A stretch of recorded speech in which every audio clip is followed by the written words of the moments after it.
Before we start the video, I'd just like to apologize real quick. This video took much longer than I was expecting. The amount of time I allotted myself was not nearly enough, and then when I finally was finished editing, Adobe Premiere Elements just decided not to export the file. I had to cut the video into tiny chunks, render them, and then stitch the rendered tiny chunks back together, just so the video could be watched. And as such, the following video might be a little choppy and rough, and I apologize for that. I am incredibly sorry about the delay in the videos that's been the past couple weeks. I'm making changes behind the scenes to ensure this doesn't happen again. This is all my fault. I am so sorry. Anyway, enjoy the video. Howdy everyone, my name is Rickenchild A113, and welcome back to my playthrough of Scooby Horror Arcade. In case you missed the last episode, due to some very mysterious circumstances, the majority of my audio from my playthrough is practically unusable. Fortunately, I'm here to offer a summary, post-mortem wisdom, and maps. Many maps. So many maps. Last time, we went on a trip to the County Museum and Wolf's End Lodge. Today, we're finishing the last of the original maps, with the Sacred Grounds of Monotikitia, the Underground Ruins of Tar, and Funland. For all three of these maps, I had the same perks enabled. Unpredictable, which means enemies will have a harder time knowing my location. Fraidy Count gives me the ability to run for 1.5 times longer. Lunchbox means I start with 5 lives instead of 3. And Food Addict, which causes a box of Scooby snacks to appear somewhere on the map. I also bought a Shaggy Sandwich, which can allow me to regain my entire stamina bar once per sandwich. Let's not delay any longer. This is part 4 of my playthrough of Scooby Horror Arcade.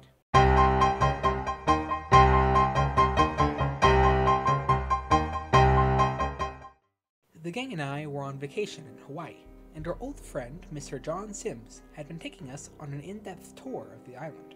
But at one of Mr. Sims' legendary luau's, a terrifying witch doctor appeared with an army of ghost drones, warning us to stay away from the abandoned village nearby. Then the witch doctor vanished, taking Mr. Sims with him. Of course, we had to try and save him. The only lead we had was the ancient village the doctor mentioned, the sacred grounds of Monotikitia. So the gang jumped into the mystery machine that Fred had paid extra to bring, and drove there straight away. But we weren't alone in prowling the ruins. We were being watched by Monotikitia himself. The Sacred Grounds map is almost entirely outdoors, consisting of mostly grass and scattered trees. The important features are all on large patches of path. There are 2 main sections, the village and the ruins. There's a road connecting the 2 sections, at the center of which is a side road that leads to the mystery machine. A cart can be ridden from the ruins over to the village. The village consists of 6 small houses on stilts, in a circle around a large stone head. There is also a random well in between 2 of the houses. A side path leads to a large warehouse that you need Scooby to get into. Behind it is a fenced-in area full of hay bales and a ladder you can use for vaulting out. The ruins consist of several stone wall things and a couple stone buildings with barred doors. A forked path on the far side of the ruins leads to a circle of stone heads or a larger stone building. The stone building also needs Scooby to enter, and inside is one of those stone wall things. While there is probably more tall grass you can use to hide somewhere on this map, the only patches I was able to confirm are here. This map features 2 monsters, much like Smuggler Swamp. The 2 monsters on this map are the Witch Doctor and Monotikitia.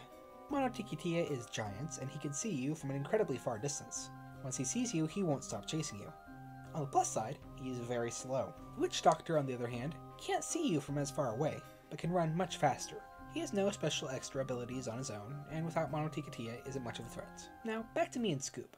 I immediately left the path and went through the trees towards the village. Behind one of the houses I found the box of Scooby Snacks, an item that increases my speed by 10%. I went into one of the houses and immediately found our first clue, a newspaper. This meant I didn't have to check any of the other houses, and could move on quickly. Running around the other houses, we caught our first sighting of Monotikitia, their purple eyes shining through the darkness directly at us. We had to keep moving, or they would catch up. Staying well ahead of him, we rushed through the ruins towards the stone building in the back. I had Scoobert start digging into the building while I checked the trio of stone heads. Neither spot contained a clue. Monotikitia was hot on our tails, so we ran around back behind the stone building where we found the monster token. However, we were spotted by the Witch Doctor, So now we had two baddies right behind us. As I started to run out of stamina, I ate the shaggy sandwich to avoid certain death. Running through the ruins again, I spotted something glittering off to the side. I ran over and discovered our second clue hiding behind a wall, a tape player. We made a beeline for the cart, using it to get well ahead of our foes back towards the village. Knowing our final clue was by the warehouse, I rushed over and had Scoob start digging his way in. As I ran inside, the witch doctor spotted me. I rushed out back, slamming the door behind me. I found a pile of oyster shells and pearls hidden among the hay bales. Our third and final clue. Now the mystery was starting to come together. All that was left is to build the trap and catch the witch doctor. I ran back to the mystery machine, dodging the gaze of the magical menace and his mechanical monstrosity. I chose the smokescreen trap and set it up in the middle of the walkway. I was able to dodge around the monsters and keep them distracted for long enough for the gang to finish setting up the trap, with only a few hiccups. You see nothing. You see something, and that something is me. You're slow. He's not. Finally, all I had to do was lure the witch doctor into the trap, and we had caught the monster with no deaths, ingenuity, and a speedy enough time to get speedrunner status. The witch doctor turned out to be our friend Mr. Sims. Along with being a newspaper journalist and a tour guide, he was also a professional pearl poacher to the side. He and a henchman used the legend of Monotikia to disguise the witch doctor, along with a tape player with spooky sounds on it, to scare away intruders from their illegal schemes on the sacred grounds. And they might have scared everyone off too, if it wasn't for us meddling kids.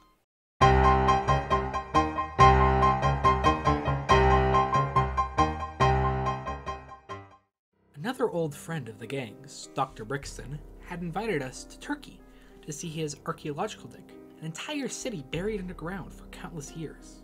Rumor had it that there was an ancient treasure somewhere in the city.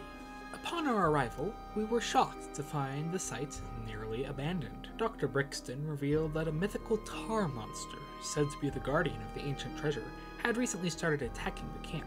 Most recently, he had kidnapped one of Dr. Brixton's assistants, Stoner. While mostly everyone was gone, Stoner was still missing.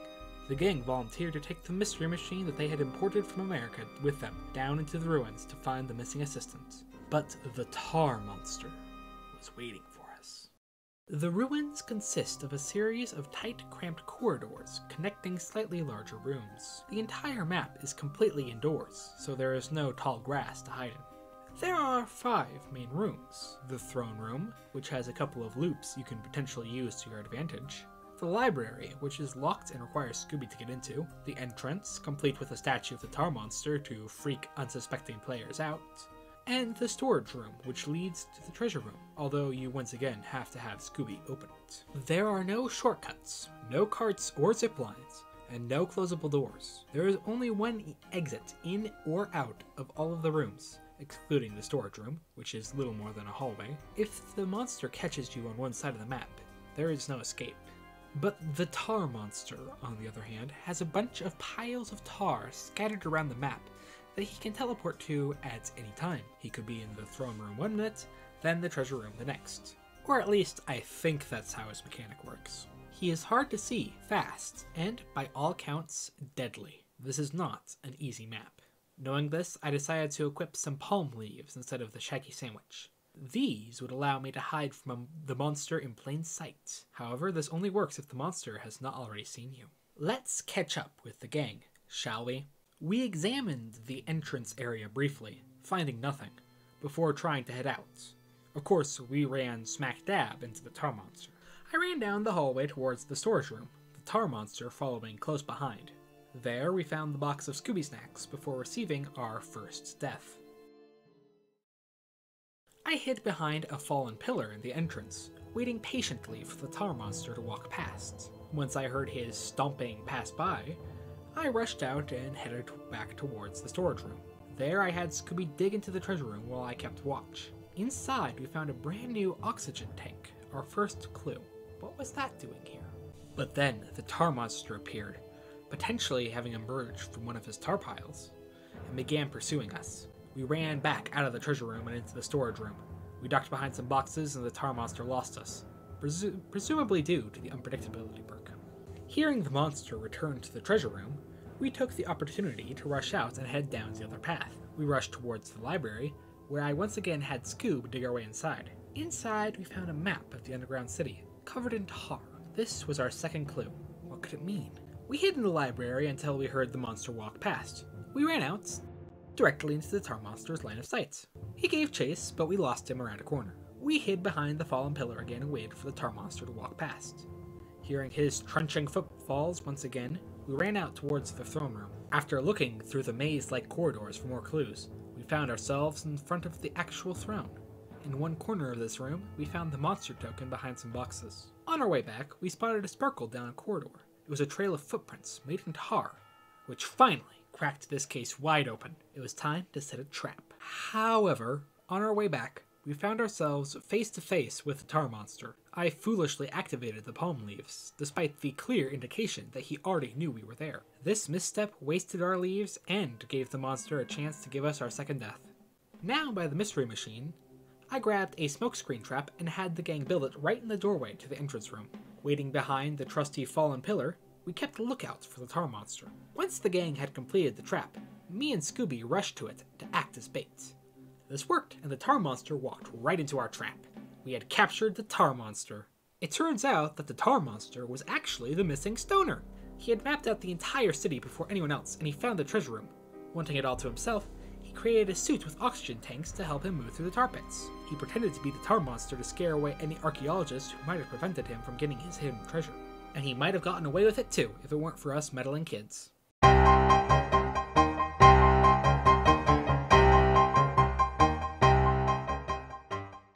We went back to Shaggy Sandwiches after the palm leaf fiasco. Me and the gang were going clam hunting on the beach one night, next to the Funland Fairground. Funland wasn't supposed to open for another week, but that night, the lights all mysteriously turned on and the rides all started running.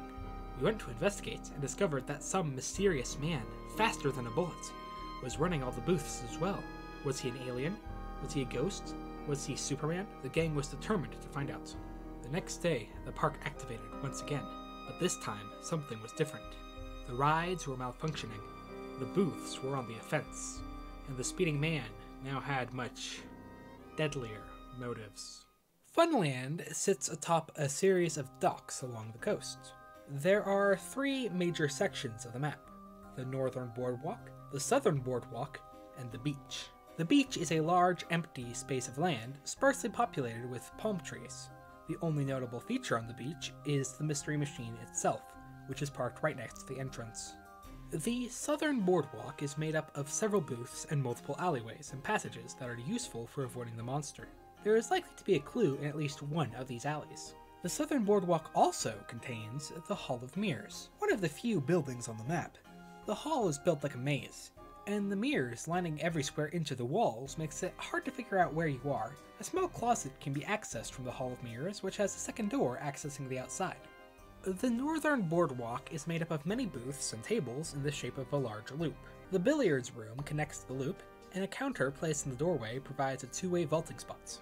A small storage shed can be accessed through a wooden door, and contains a large metal door that can be used to give yourself a head start on the monster. A cart in the northern boardwalk sends you back into the southern boardwalk, crashing right in front of the Hall of Mirrors. Now, let's sneak into Funland. I first searched the entire beach, and sure enough, I found absolutely nothing.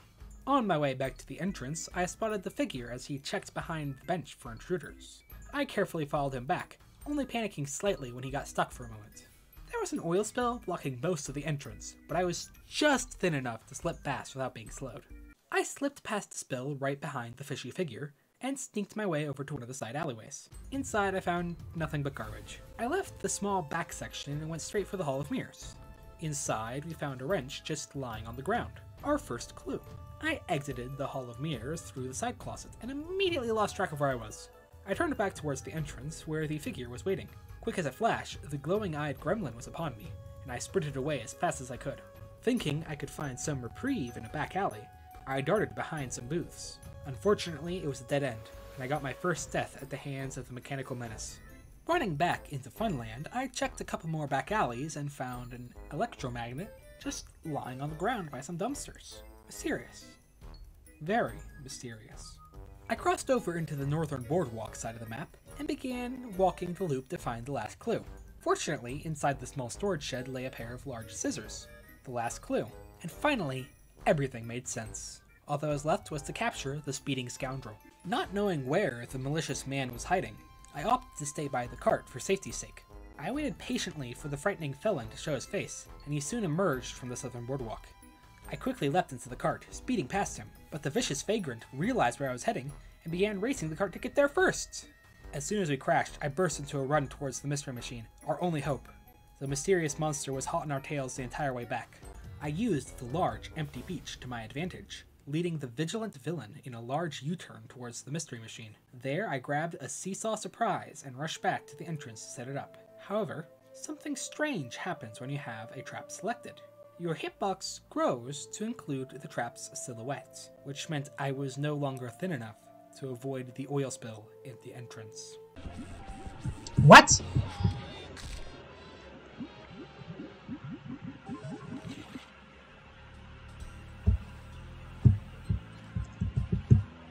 Please note, that is not how that's supposed to work. Why am I suddenly getting that effect all the way over there? That's bizarre.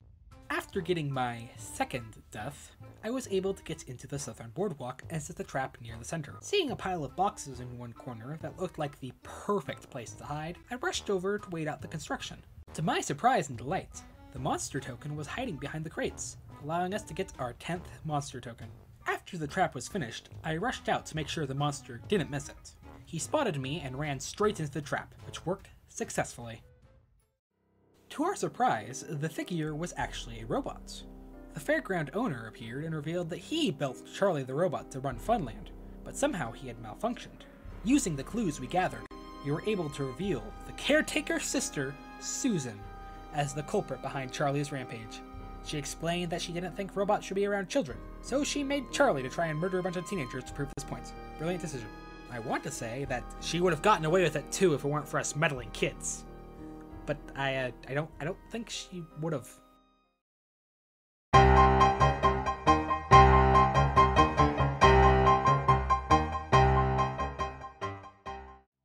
Aesthetically, these are some incredible maps. All three feel unique and separate from each other. I love the background of Funland. The sunset and city skyline look great if you happen to stop and notice them. There's all sorts of details that you won't notice if you're only looking inside the boundaries of the map. I have a slight bias towards the Sacred Grounds map. A Tiki Scares No Fair gave me literal nightmares as a child. That episode has stuck with me for years. I really like how Dave brought the environment to life. While it's pretty small, each landmark feels important. The wide, mostly open spaces means that you aren't immediately cornered if a monster spots you. The underground ruins of Tar has some great visuals. The excavation hole in the throne room, the stark emptiness of the treasure room, the statue that greets you immediately upon entering, it looks fantastic. However, it is also one of, if not the, hardest maps in the game. If you are spotted pretty much anywhere on the map, you are likely to die. There are so many dead ends. Each room has one entrance and one exit, and if the monster is between you and it, you probably aren't going to make it out alive. While I have my clear favorites and least favorites, all these maps were really well done.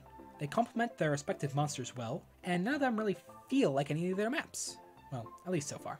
In this part, we beat the Witch Doctor and Monotikitia at the Sacred Grounds of Monotikitia, the Tar Monster in the Underground Ruins of Tar, and Charlie the Robot at Funland. We got the A Tiki Scare Is No Fair, the Tar Monster, and Foul Play in Funland achievements for the monsters we captured today. We also got the Token Collector achievement for collecting 10 monster tokens, and the Gravedigger achievement for having Scooby open a locked gate 20 times. Finally, we got the Beaten and Broken achievement for capturing Charlie the Robot with the Seesaw Surprise. With these 3 monsters completed, we reached the end of the Monsters map that I was familiar with. 5 new monsters and 5 new maps await us in the next few episodes, and when I recorded, I didn't know if I was going to be able to beat them.